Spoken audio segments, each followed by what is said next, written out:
Magandang hapon po sa aking mga manonood. Pakita ko po sa inyo yung aking talong na kinuha ngayon lang. Ayan po. Ito na po yung bunga niya.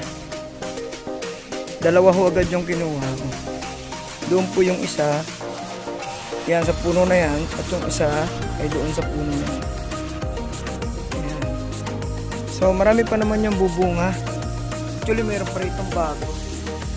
Hindi ko muna sa ayan may bago siyang tubo. Ayun. Ang ganda, no?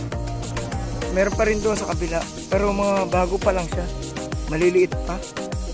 Ito mga bulaklak, yung iba, ayun bulaklak. Ayun, bulaklak.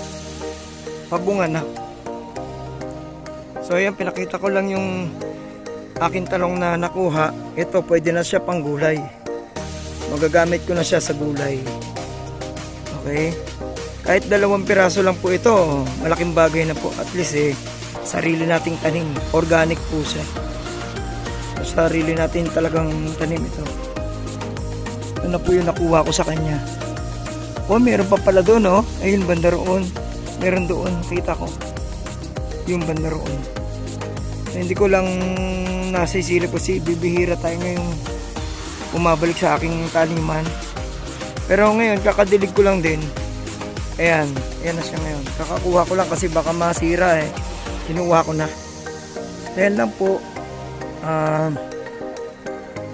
Sana parati po kayo nakasubaybay sa aking YouTube channel. Marami pong salamat sa panonood.